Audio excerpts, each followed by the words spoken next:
الحمد لله نحمده ونستعينه ونستغفره ونؤمن به ونتوكل عليه ونعوذ بالله من شرور أنفسنا ومن سيئات أعمالنا من يهده الله فلا مضل له ومن يضلل فلا هادي له ونشهد أن لا إله إلا الله وحده لا شريك له ونشهد أن سيدنا ونبينا مولانا محمدا عبده ورسوله أما بعد فأعوذ بالله من الشيطان الرجيم بسم الله الرحمن الرحيم وما تلك بيمينك يا موسى قال هي عصاي أتوكأ عليها وأهش بها على غنمي ولي فيها مآرب أخرى رب اشرح لي صدري ويسر لي أمري واحلل عقدة من لساني يفقهوا قولي اللهم صل على سيدنا مولانا محمد وعلى آل سيدنا مولانا محمد وبارك وسلم. محترم و معزز سامعین، گزشتہ سے پیوستہ دو تین جمعہ سے مستقل آپ حضرات کے سامنے حضرت موسیٰ علیہ السلام کے قرآنی واقعات اور اس سے نکلنے والے سبق آموز باتیں آپ حضرات کے سامنے رکھی گئی ہیں. حضرت موسیٰ علیہ السلام کی زندگی میں ایسے بہت سے واقعات ہوئے ہیں جو قیامت تک آنے والے لوگوں کے لیے نصیحت کا بھی سامان ہیں اور عبرت کا بھی سامان ہیں. انہی واقعات میں سے گزشتہ جمعہ آپ حضرات کے سامنے حضرت موسیٰ علیہ السلام کو نبوت کے ملنے کا واقعے کا ذکر کیا گیا تھا کہ حضرت موسیٰ علیہ السلام کو نبی بنایا گیا اور اس کے بعد میں فرعون کے دربار میں بھیجا گیا کہ فرعون کے دربار میں جاؤ اور اس کو ایک اللہ کی طرف بلاؤ. تو حضرت موسیٰ علیہ السلام حضرت ہارون علیہ السلام کو لے کر یہ دو نبی فرعون کے دربار میں گئے اور جا کر اس کو ایک اللہ کی دعوت دی. فرعون جو اپنے آپ کو خدا کہتا تھا، انا ربکم الاعلیٰ کہتا تھا کہ میں تمہارا سب سے بڑا رب ہوں، سب سے بڑا خدا ہوں، اس نے حضرت موسیٰ علیہ السلام سے پوچھا کہ موسیٰ کیا تم بھول گئے ان دنوں کو جب بچپن میں ہمارے محل میں رہتے تھے، یہیں پر کھاتے تھے، یہیں پر پیتے تھے، یہیں پر تمہاری پوری زندگی گزری. اب چند دن تم باہر گئے اور واپس آئے اور آنے کے بعد میں ایسی باتیں کر رہے ہو کہ ہماری خدائی کا انکار اور ایک نئے دین کی باتیں تم کر رہے ہو. ٹھیک ہے، جب تم باتیں ہی کر رہے ہو تو پھر بتلاؤ تو صحیح، اگر تم اللہ کے نبی ہو تو پھر تمہارے پاس معجزہ کیا ہے؟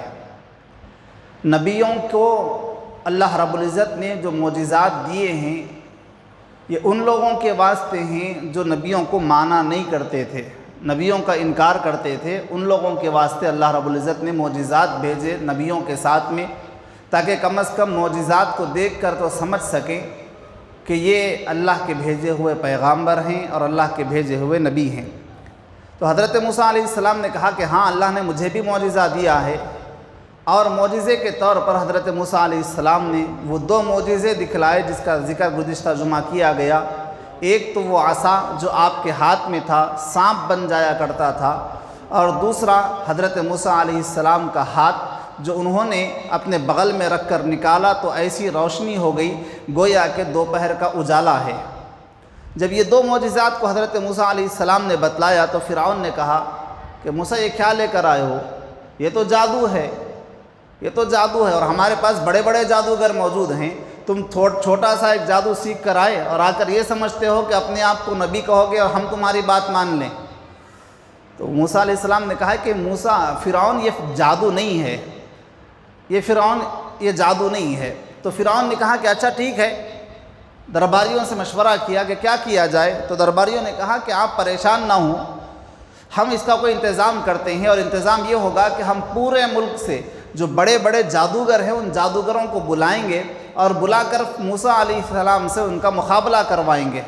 تو حضرت موسیٰ علیہ السلام کو ایک ٹائم دیا گیا کہ جو میلے کا دن ہوتا ہے اس دن مقابلہ کیا جائے گا، جہاں پر پورے لوگ جمع ہوں گے، اور اس کے بعد میں ان کے سامنے تمہارے جادو کا، وہ لوگ تو جادو سمجھتے تھے نا، تو تمہارے جادو کا اور ہمارے جادوگروں کے جادو کا مقابلہ کیا جائے گا۔ اگر تم نبی ہو اور تم یہ جو کام کر کے دکھلا رہے ہو کہ لکڑی کو تم نے کیا بنا دیا ہے، سانپ بنا دیا ہے، اگر یہ جادو نہیں ہے تو پھر ہمارے جادوگر کامیاب نہیں ہو سکتے، اس لیے کہ نبی کے معجزے کے سامنے جادو کام نہیں کرتا، نبی کے معجزے کے سامنے جادو کام نہیں کرتا۔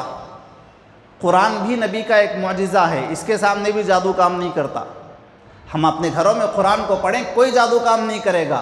ہم نے اپنے گھروں میں قرآن کو پڑھنا چھوڑ دیا، گھروں میں جادو کے اثرات نظر آتے ہیں۔ ہم نے اپنی زندگیوں سے قرآن کو نکال دیا، ہم اپنی زندگیوں میں شیاطین کے اور جنات کے اثرات کو محسوس کرتے ہیں۔ یہ اسی واسطے ہے کہ ہم نے اس معجزے کو چھوڑا ہے جو اللہ رب العزت نے سرکار دو عالم صلی اللہ علیہ وسلم پر نازل کیا تھا قرآن کی شکل میں۔ تو قرآن کا زیادہ سے زیادہ اہتمام کریں، کسی کا جادو اثر نہیں کرے گا۔ تو حضرت موسیٰ علیہ السلام نے کہا کہ ٹھیک ہے، مان لیا گیا۔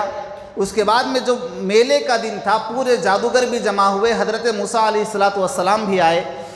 دو عجیب و غریب نصیحتیں یہاں پر حضرات علماء کرام نے کی ہیں اس واقعے میں، کہ وہ جادوگر آئے اور آ کر انہوں نے پوچھا حضرت موسیٰ علیہ السلام سے، آنے سے پہلے پورے شہر میں اعلان کر دیا گیا، اناؤنسمنٹ کر دیا گیا کہ بھئی فلاں دن سب کو جمع ہونا ہے، موسیٰ کا اور دوسرے جادوگروں کا مقابلہ ہونے والا ہے۔ پورے لوگ جمع ہو گئے، پورے ملک کے لوگوں کو جمع کیا گیا، جو آ سکتے تھے سب کو جمع کیا گیا۔ اب حضرت موسیٰ علیہ السلام بھی اپنا عصا لے کر آئے، اور وہ جادوگر بھی اپنے اپنے ہاتھوں میں اپنی اپنی چھڑیاں لے کر آئے۔ جیسا حضرت موسیٰ علیہ السلام کے پاس معجزہ تھا، ویسا ہی ملتا جھلتا ایک وہ لوگ جادو بنا کر لائے۔ بہت زیادہ جادو بنی اسرائیل کے پاس ہوتا تھا۔ ابھی بھی جو یہودی ہیں ان کے پاس سب سے زیادہ جادو اگر کوئی جانتا ہے دنیا میں تو وہ یہودی جانتا ہے، اسرائیلی جانتا ہے، بہت زیادہ جادو ان کے پاس۔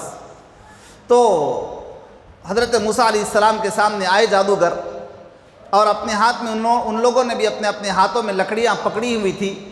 ان کا بھی ان کے پاس یہ جادو تھا کہ جیسے حضرت موسیٰ علیہ السلام پھینکیں یا ہم پھینکیں تو ہماری لکڑیاں بھی سانپ بن جائیں۔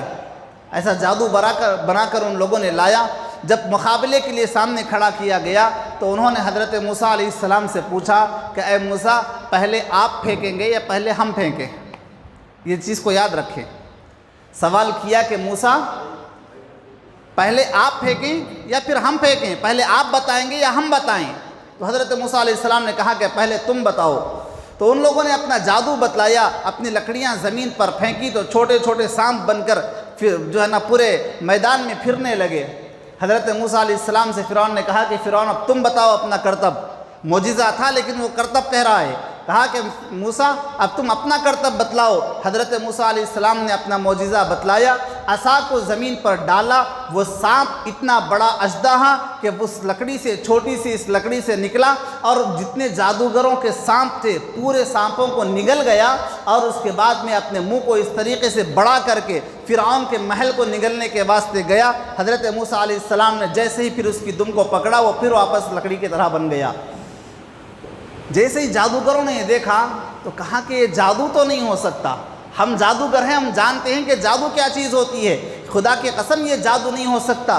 فوراً پورے جادوگر سجدے میں پڑ گئے، پورے جادوگر سجدے میں پڑ گئے، اور انہوں نے کہا کہ ہم موسیٰ اور ہارون کے رب پر ایمان لاتے ہیں، اور ہم اللہ پر ایمان لاتے ہیں، اور ہم اپنا مذہب تبدیل کرتے ہیں اور موسیٰ کے مذہب میں، موسیٰ کے دین پر چلے جاتے ہیں۔ تو دین کا جو بدلنا ہوتا ہے وہ زبردستی نہیں ہوتا، دین کا بدلنا کچھ معجزات کو دیکھ کر ہوتا ہے، دین کا بدلنا کچھ اعمال کو دیکھ کر ہوتا ہے۔ اسلام نے کہیں پر بھی زبردستی دین بدلانا سکھایا ہی نہیں ہے۔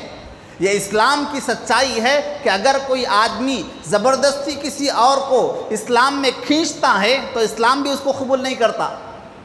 مثال کے طور پر میں کسی کو پیسے دوں یا میں کسی کے اوپر بندوق رکھ کر کہوں کہ کلمہ پڑھ، اگر اس نے کلمہ پڑھ بھی لیا، اسلام اس کے کلمے کو قبول نہیں کرتا۔ اسلام کہتا ہے کہ مجھے ضرورت نہیں ہے زبردستی کسی کے دھرم پریورتن کرانے کی، مجھے ضرورت نہیں ہے کسی کے مذہب کو تبدیل کروانے کی، میرے پاس تو وہ آئے جو خالص میرا ہو کر آئے۔ اللہ کہتا ہے کسی کے ڈرانے سے نہیں، کسی کے دھمکانے سے نہیں، کسی کے پیسے دینے سے نہیں، میرے پاس جو آئے وہ خالص میرا ہو کر آئے، اللہ یہ چاہتا ہے۔ تو ان لوگوں نے جیسے ہی پھینکا، وہ جادوگروں نے دیکھا کہ حضرت موسیٰ علیہ السلام کا جادو نہیں ہے، یہ تو بہت بڑا معجزہ ہے۔ تمام کے تمام جادوگر سجدے میں گرے اور اللہ کے سامنے سجدہ کیا، اور اس کے بعد میں کہا کہ اے اللہ، ہم تیرے اوپر ایمان لاتے ہیں، موسیٰ اور ہارون کے رب پر ایمان لاتے ہیں۔ یہاں پر دو چیزیں حضرات علماء اکرام نے، محدثین اکرام نے بیان فرمائی ہیں کہ حضرت موسیٰ علیہ السلام نے پوچھا کہ اے اللہ، اتنا جلدی تو نے ہدایت دے دی، اسی میدان میں چند منٹ پہلے یہ میرے مقابلے میں آئے تھے، مجھے ہرانے کے واسطے آئے تھے، مجھے ذلیل کرنے کے واسطے آئے تھے، میرے اپوزیشن میں آئے تھے، صرف چند لمحے گزرے کہ ان لوگوں نے کہا، انہوں نے اپنا کرتب دکھایا، میں نے اپنا معجزہ دکھایا، فوراً اے اللہ تو نے ہدایت کی توفیق دے دی۔ تو اللہ رب العزت نے حضرت موسیٰ علیہ السلام کی طرف وحی بھیجی اور پوچھا کہ موسیٰ، ان کو ہدایت جو دی گئی ہے دو چیزوں کی وجہ سے دی گئی ہے۔ اتنا جلدی ہدایت جو دے دی گئی، آئے تھے مقابلے میں، تھوڑا وقت دے کر جادوگروں کو سوچنے کا موقع دیا جاتا، 4-5 مہینے سوچتے، موسیٰ علیہ السلام سمجھاتے، پھر اسلام قبول کرتے تو الگ بات تھی۔ ابھی آئے تھے مخالف بن کر، ابھی موسیٰ علیہ السلام کی صفوں میں آ گئے، پوچھا اللہ سے، اللہ یہ کیا ماجرا ہے؟ اللہ رب العزت نے کہا کہ 2 وجہ ہیں جس کی وجہ سے میں نے ان کو فوراً ہدایت دے دی۔ ایک وجہ تو یہ، موسیٰ تم نے کیا نہیں دیکھا کہ جب وہ تمہارے پاس آئے تھے، مقابلے کے واسطے آئے تھے، انہوں نے اپنا ڈریس نہیں پہنا تھا بلکہ کپڑے ویسے پہنے تھے جیسے تم پہنا کرتے ہو۔ تمہاری شباہت انہوں نے اختیار کی، جس طریقے کے کپڑے تم نے پہنے تھے وہی کپڑے انہوں نے پہنے تھے، جس قسم کا لباس تم نے اختیار کیا تھا اسی قسم کا لباس انہوں نے اختیار کیا تھا۔ تو صرف نبی کے ساتھ ظاہری طور پر ایک رشتہ ہونے کی وجہ سے اللہ رب العزت نے ہدایت دے دی۔ جس کو نبی کے ساتھ دل سے رشتہ ہوتا ہے، اللہ اس کے واسطے پھر ہدایت کے راستے کھول دیتا ہے۔ صرف ظاہری ایمان نہیں تھا ان کے پاس، لیکن تھا کیا؟ اپنے لباس کو انہوں نے حضرت موسیٰ علیہ السلام کے لباس کی طرح بنا دیا تھا۔ اسی واسطے اللہ رب العزت نے ان کے واسطے ہدایت کے فیصلے کر دیے۔ اسی کو شاعر نے کہا، الہی تیرے حبیب کی صورت لے کے آیا ہوں، الہی تیرے حبیب کی صورت لے کے آیا ہوں، حقیقت اس کو کر دے، میں صورت لے کے آیا ہوں، میرے پاس تو صورت ہے، اللہ تو اس کو حقیقت بنا دے، مجھے سچا نبی کا عاشق بنا دے، میرے دل میں سچی نبی کی محبت ڈال لے، میں نے تو صرف لباس پہنا ہے، تو مجھے اپنے نبی کا چاہنے والا بنا دے۔ تو اس کے واسطے لباس کی بڑی اہمیت ہوتی ہے، اپنا ڈریس کوڈ اسلامی ہو، ہمارا پہننا، ہمارا اڑھنا، ہمارا بیٹھنا، ہمارا لوگوں سے گفتگو کرنے کا انداز، سب کچھ جو ہو وہ اسلامی ہو۔ پہلی وجہ، تھوڑا سا اس کو اوپر کرو، پہلی وجہ۔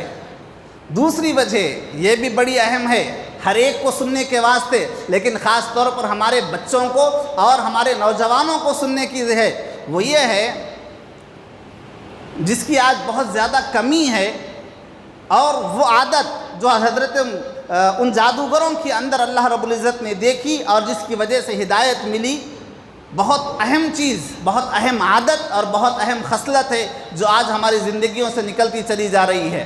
پوچھا اللہ نے کہ موسیٰ دوسری چیز ان جادوگروں کو ہدایت جلدی دینے کی یہ تھی کہ تم نے دیکھا نہیں کہ جب وہ جادوگر میدان میں آئے تو آتی انہوں نے یہ نہیں کہا کہ موسیٰ چلو بتاؤ اپنا کرتب، بتاؤ اپنا معجزہ دکھاؤ، یہ نہیں کہا، بلکہ نہایت ادب کے ساتھ پوچھا کہ موسیٰ پہلے آپ بتائیں گے یا پہلے ہم بتائیں؟ دوسری چیز ان کا ادب تھا کہ انہوں نے ادب سے پوچھا تھا کہ موسیٰ اگر آپ بتائیں گے، اگر آپ حکم دیں گے تو پہلے ہم بتائیں یا پھر آپ کی جیسی مرضی ہو ویسا ہم کریں؟ کہا کہ موسیٰ یہ ادب ہی تھا جس نے ہمیں اس بات پر راضی کر دیا کہ ہم ان جادوگروں کو ہدایت دے دیں۔ ادب ہی سے انسان ہے، ادب جو نہ سیکھے وہ حیوان ہے۔ اپنے بڑوں کا ادب اس سے بہت سی چیزیں ملتی ہیں، ثواب اپنی جگہ، لیکن زندگیاں سنورنے کا ایک بہت بڑا ذریعہ یہ ہوتا ہے کہ انسان اپنے بڑوں کا ادب کیا کرے، ماں باپ کا ادب کرے، رشتہ داروں کا ادب کرے، اپنے سے بڑی عمر والوں کا ادب کرے۔ ایک اللہ والے ایک جگہ بیٹھے ہوئے تھے، ایک شہر کے بہت مشہور اللہ والے، ان کے پاس ایک تاجر آیا اور اس نے آ کر ذکر کیا کہ حضرت آپ بہت بڑی اللہ والی شخصیت ہیں، میرا کاروبار مکمل ٹھپ ہو گیا ہے، ملنے کے واسطے آیا، دعا کروانے کے واسطے، تو جیسے ہی دروازے سے آیا آ کر اس خدموں میں بیٹھ گیا، ان کے پیر دبانے لگا، ہاتھ دبانے لگا، اور اس کے بعد میں انہوں نے پوچھا کیا بھائی کیا بات ہے، کس واسطے آئے؟ تو کہا کہ بہت دن سے کاروبار خراب ہے اور حالات بالکل بدلے ہوئے ہیں، اس واسطے آپ سے دعا کروانے کے واسطے آیا ہوں، اور آپ کوئی نصیحت مجھے کر دیں کہ میں کاروبار کون سا کروں۔ تو انہوں نے کہا کہ ٹھیک ہے میں دعا بھی کرتا ہوں، جاؤ بازار میں جتنا کالا کپڑا ہے پورا کالا کپڑا خرید لو۔ اس نے کہا کہ حضرت کالا کپڑا کوئی پہنتا ہی نہیں اور آپ بول رہے ہیں کالا کپڑا خریدنے کی، لیکن دل میں سوچا، اس نے زبان سے نہیں کہا، اس لیے کہ ادب کے ساتھ آیا تھا۔ تو وہ گیا، جا کر بازار میں جتنا کالا کپڑا تھا پورا کا پورا کالا کپڑا خرید لیا۔ خریدنے کے چند دن کے بعد میں پتہ چلا کہ اس ملک کا جو بادشاہ تھا اس کا انتقال ہو گیا، اس کے واسطے پورے ملک میں اعلان کرا دیا گیا کہ فلاں تاریخ کو فلاں دن پورے ملک میں یوم سیاہ منایا جائے گا، بلیک ڈے منایا جائے گا، اور ہر آدمی اس دن کالے کپڑے پہنے گا۔ اب پورے ملک میں کالے کپڑوں کو تلاش کیا گیا تو کہیں نہیں ملا، اس کے پاس ملا، پورے کالے کپڑے جتنے خریدا تھا بیچا، اچھا خاصا منافع کما لیا، مالدار بن گیا۔ ادب کے ساتھ آیا تھا، مالدار بن گیا، لیکن جب انسان کے پاس تھوڑا مال آتا ہے، تھوڑا رتبہ آتا ہے، تھوڑا عہدہ آتا ہے تو پھر وہ اکڑ جاتا ہے۔ چند دن کے بعد جا رہا تھا، جاتے جاتے پھر وہی اللہ والے دکھے، لیکن بات کرنے کا انداز بدل گیا۔ کتابوں میں آتا ہے اس نے گھوڑے پر بیٹھے بیٹھے اس اللہ والے کو پکار کر کہا، او بڈھے، مال کا تکبر بہت بری چیز ہوتی ہے، یہ انسان کو تباہ کر کے چھوڑتی ہے۔ تو اس نے پوچھا، او بڈھے، پیسہ بہت ہے اب میرے پاس اور میں ایک نیا کاروبار کرنا چاہتا ہوں، بتا تو صحیح کیا کاروبار کروں؟ انہوں نے کہا کہ ٹھیک ہے جاؤ تربوز کا کاروبار کرو۔ وہ گیا اور جا کر اس نے جتنا مال تھا پورے کے پورے مال سے پورے ملک میں جہاں پر بھی تربوز بکتا تھا پورا مال خرید لیا۔ جیسے ہی خرید کر اس نے اپنے گودام میں جمع کیا، بیچنے کا وقت آیا، گودام کھولتا ہے تو کیا دیکھتا ہے کہ پورے کے پورے تربوز سڑے پڑے ہیں۔ اب وہ فوراً آیا اور اس نے آ کر کہا کہ کیا آپ نے ایسا مشورہ مجھے دے دیا جس کی وجہ سے مجھے نقصان ہو گیا، میرا پورے کا پورا کاروبار خراب ہو گیا، میں لٹ گیا اور برباد ہو گیا، ایسا مشورہ آپ نے کیسے دے دیا؟ تو ان اللہ والوں نے کہا کہ اے بدبخت، اے کم عقل انسان، اے ناسمجھ انسان، تجھے میرے مشورے نے برباد نہیں کیا، تجھے تیری بے ادبی اور گستاخی نے برباد کیا ہے۔ پہلی مرتبہ آیا تھا، ادب کے ساتھ آیا تھا، اللہ نے تیرے اس کاروبار میں اس ادب کی وجہ سے برکت رکھی تھی۔ دوسری مرتبہ آیا، گستاخی کرتے ہوئے آیا، اللہ رب العزت میں اس گستاخی کی وجہ سے تیرے مال کو تیرے واسطے ہلاک اور برباد کر کے چھوڑ دیا۔ اس واسطے اپنے بڑوں کا احترام کرنا سیکھیں۔ نوجوانوں سے خاص طور پر میں کہنا چاہتا ہوں، اپنے بڑوں کا احترام کریں۔ آپ سے رشتہ داری ہو چاہے نہ ہو، ہر حال میں اپنے بڑوں کا احترام کرنا سیکھیں۔ انسان جب دوسروں کا ادب کرنا شروع کرتا ہے، دوسرے بڑے لوگوں کے سامنے اپنے آپ کو چھوٹا کرتا ہے، اللہ رب العزت ایسے لوگوں کو بہت بلند اور بڑا مقام عطا کرتا ہے۔ تو اللہ رب العزت نے کہا کہ موسیٰ، دو وجہ تھی جس کی وجہ سے میں نے ان کو ہدایت دی۔ پہلی وجہ تو یہ کہ ان لوگوں نے تمہارے طرح کا لباس پہنا ہوا تھا، اور دوسری وجہ یہ کہ ان لوگوں نے نہایت ادب کے ساتھ تم سے سوال کیا تھا کہ اے موسیٰ، پہلے آپ اپنا کرتب دکھائیں گے، اپنا معجزہ دکھائیں گے، یا پھر ہم اپنا کرتب دکھائیں؟ اس ادب کی وجہ سے ہم نے ان کو ہدایت دے دی۔ شیطان بھی جو ملعون ہوا نا، آدم کو سجدہ کرنے سے جو انکار کیا، بے ادبی ہی کی وجہ سے اس نے حضرت آدم علیہ السلام کا انکار کرنے سے، حضرت آدم علیہ السلام کو سجدہ کرنے سے انکار کیا تھا، جس کی وجہ سے ملعون ہوا ہے۔ الغرض، جب حضرت موسیٰ علیہ السلام نے اپنا معجزہ دکھایا اور تمام لوگوں کو دکھ گیا کہ جادوگر بھی ایمان لے آئے موسیٰ پر، اب کیا کیا جائے؟ جب باطل کے پاس حق کو یا حق کا جواب دینے کی ہمت نہیں ہوتی تو پھر وہ ظلم و ستم کا راستہ اختیار کرتا ہے۔ لوگوں کو جیل میں بھروا دیتا ہے، اس لیے کہ اس کے پاس جواب نہیں ہے۔ یہ باطل کا اب کا طریقہ نہیں ہے، یہ بہت پہلے کا طریقہ ہے۔ جب کبھی جواب دینے کے واسطے اس کے پاس الفاظ نہیں ہوں گے تو وہ لوگوں کے اوپر ایسی ظلم کرے گا۔ تو اس نے بھی فوراً اعلان کیا فرعون نے کہ موسیٰ اور موسیٰ کو ماننے والے جتنے لوگ ہیں تمام کے تمام لوگوں کو قید کیا جائے اور ان کو قتل کر دیا جائے۔ ادھر حضرت موسیٰ علیہ السلام کو اللہ نے حکم دیا کہ اے موسیٰ، رات کے پہر میں اپنے بنی اسرائیلیوں کو لو جو تمہارے اوپر ایمان رکھنے والے ہیں، ان کو لو اور فوراً نکل جاؤ، مصر چھوڑو اور دوسرے شہر کی طرف نکل جاؤ۔ حضرت موسیٰ علیہ السلام رات نکلے، فرعون کو پتہ چلا، پیچھے لشکر بھیجا، واقعہ آپ جانتے ہیں، لیکن یہاں پر بھی ایک دو نکات کی باتیں آپ کے سامنے عرض کر کے اپنی بات کو ختم کروں۔ تو حضرت موسیٰ علیہ السلام بنی اسرائیلیوں کو لے کر پہنچے، پیچھے سے فرعون کا لشکر آنا شروع ہو گیا، سامنے دریا ہے، پیچھے فرعون کا لشکر ہے۔ تو حضرت موسیٰ علیہ السلام سے ان لوگوں نے کہا کہ اے موسیٰ، ہم تو پکڑے گئے، اچھا ہوتا ہم تمہاری بات نہ مانتے، ہم تو تمہاری بات میں آ گئے، ہم نے فرعون کا انکار کیا، فرعون کی خدائی کا انکار کیا، موسیٰ تم نے تو ہمیں اٹکا دیا۔ تو حضرت موسیٰ علیہ السلام نے کہا ان معی ربی سیہدین، پریشان مت ہو، میرے ساتھ میرا رب ہے جو ہر جگہ مجھے راستے بتلاتا ہے، تم پریشان ہونے کی ضرورت نہیں۔ اللہ رب العزت نے حضرت موسیٰ علیہ السلام کو حکم دیا، موسیٰ اسی عصا کو جس کے بارے میں تمہارا خیال تھا کہ اس سے صرف بکریوں کے چرانے کے کام آنے والی چیز ہے، جس کے بارے میں تمہارا خیال تھا کہ صرف ٹیکا لینے کی چیز ہے، جس کے بارے میں تمہارا خیال تھا کہ درخت سے پتے جھڑانے کی چیز ہے، اسی عصا کو سمندر پر مارو، اس دریا پر مارو، ہم دریا میں سے تمہارے واسطے راستے کھول کے رکھ دیں گے۔ جب انسان اللہ کی ماننے پر آ جاتا ہے تو پھر اللہ ایسی چیزوں کے ذریعے سے بھی مدد کرتا ہے جس سے ہمارا تصور بھی نہیں کر سکتا۔ کبھی آپ دریا کے کنارے جائیں تو اٹھا کر دیکھیں، کسی لکڑی کو مار کر دیکھیں، کوئی راستہ بنتا ہے کیا؟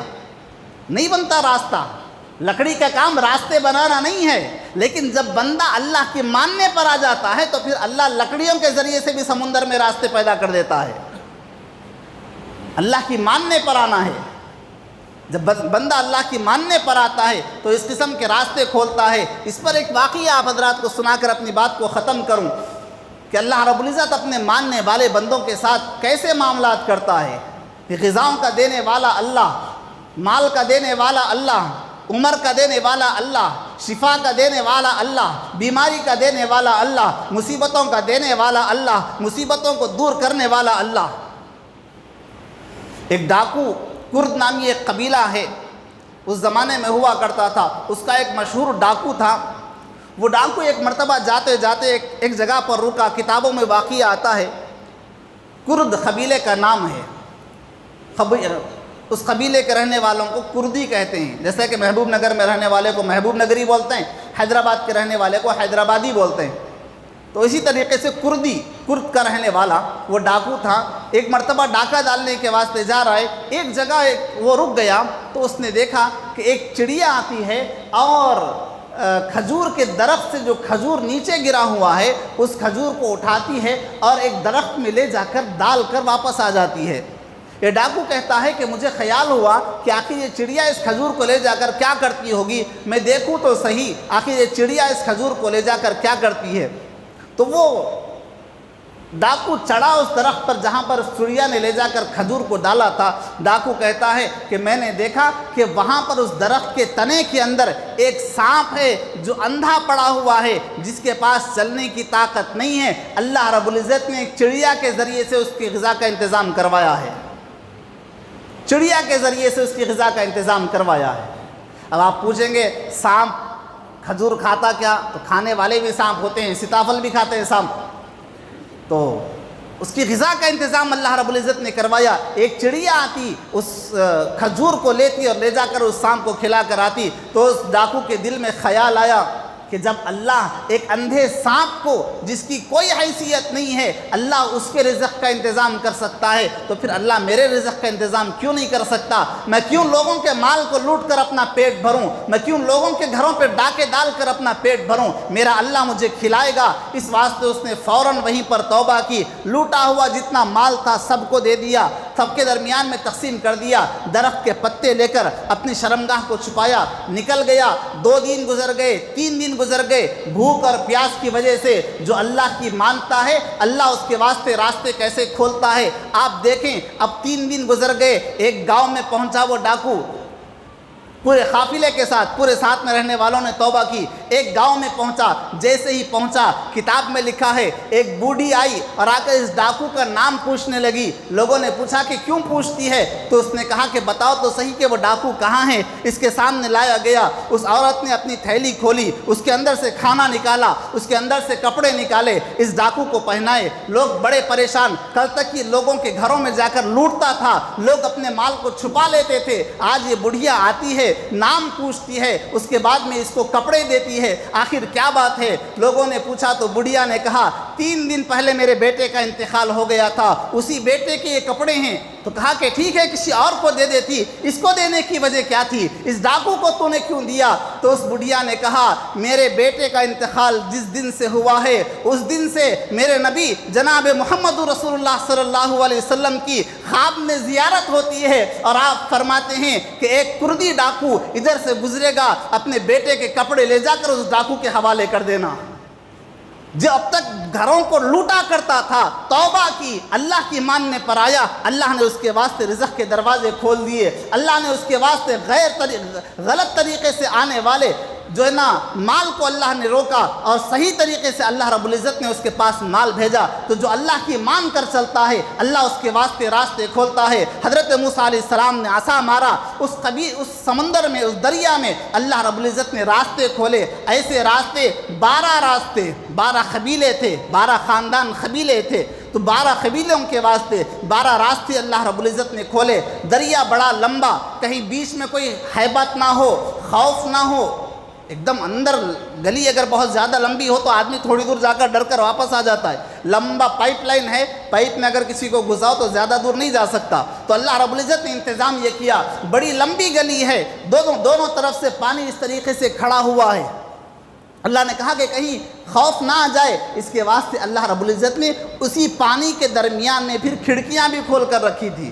جاتے جاتے ایک دوسرے سے پوچھتے ہوئے جاتے، باتیں کرتے ہوئے جاتے۔ جیسے ہی یہ باہر نکلے، پیچھے سے فرعون اپنے لشکر کو لے کر آیا، اس نے دیکھا کہ یہ تو پانی میں اتر گئے، وہ بھی آیا اور وہ بھی اپنے ساتھ اپنے لشکر کو لے کر پانی میں چلا گیا اور دریا کے اندر چلا گیا۔ جیسے ہی فرعون اپنے لشکر کے ساتھ اندر گیا، اللہ رب العزت نے پانی کو ملا دیا۔ جو کل تک خدائی کا دعویٰ کرتا تھا، اپنے آپ کو بڑا سمجھتا تھا، اپنے آپ کو سب سے بڑا خدا مانتا تھا، اللہ نے اس کو بتلایا تجھے مارنے کے واسطے ہمیں کسی بڑے لشکر کو بھیجنے کی ضرورت نہیں، ہمارا ایک حکم ہوتا ہے، پانی کے ذریعے سے تجھے ڈبا کر مار سکتے ہیں۔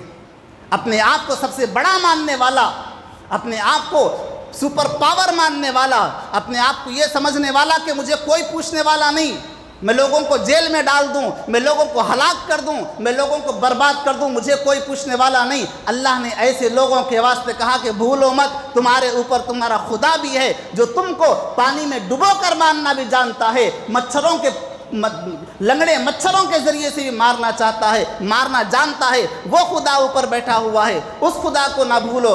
حضرت موسیٰ علیہ السلام نکلے، فرعون اندر آیا، جیسے ہی اندر آیا اللہ رب العزت نے پانی کو ملا دیا، پورا لشکر اسی کے اندر غرقاب ہو گیا، ڈوب کر مر گیا۔ لیکن فرعون جیسے ہی اس پانی میں مرا، اللہ رب العزت نے اس کو ایسا بنا دیا کہ اس کی لاش کو سمندر نے قبول کرنے سے انکار کر دیا، سمندر نے باہر پھینکا، دریا نے باہر پھینکا، لوگوں نے جو ہے نا خبر کھودی، اور خبر کھودنے کے بعد میں اس کو دفنانے کی کوشش کی، قبر میں دفناتے، خبر کو بند کرتے، زمین پھر باہر اٹھا کر پھینک دیتی۔ اللہ رب العزت نے فرمایا فَالْيَوْمَ، قرآن کی آیت، فَالْيَوْمَ نُنَجِّيكَ بِبَدَنِكَ لِتَكُونَ لِمَنْ خَلْفَكَ آیَةً، آج ہم تجھے موت تو دے رہے ہیں لیکن تیرے جسم کو قیامت تک ایسے ہی رکھیں گے تاکہ بعد میں آنے والے تکبر کرنے والے، بعد میں آنے والے ظلم کرنے والے، بعد میں آنے والے اپنی طاقتوں پر بھروسہ کرنے والے، بعد میں آنے والے اپنے مال کی بنیاد پر ظلم کرنے والے، وہ تجھے دیکھ کر عبرت حاصل کریں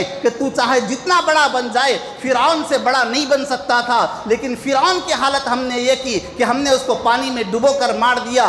بعد میں آنے والوں کے واسطے اللہ رب العزت نے عبرت کا سامان بنا کر رکھا۔ آج بھی مصر کے میوزیم میں اس کی لاش اسی طریقے سے پڑی ہوئی ہے جیسا کہ اس زمانے میں اس کی لاش پڑی ہوئی تھی۔ قیامت تک آنے والے لوگوں کے واسطے عبرت ہے۔ تو جو آدمی تکبر کرتا ہے، اپنے آپ کو بڑا سمجھتا ہے، اللہ رب العزت اس کو اس طریقے سے ذلیل اور خوار کر دیتا ہے۔ اللہ رب العزت ہم سب کو رسول اللہ صلی اللہ علیہ وسلم کی تعلیمات پر عمل کرنے کی توفیق عطا فرمائے۔ آمین وآخر دعوانا الحمدللہ رب العالمین۔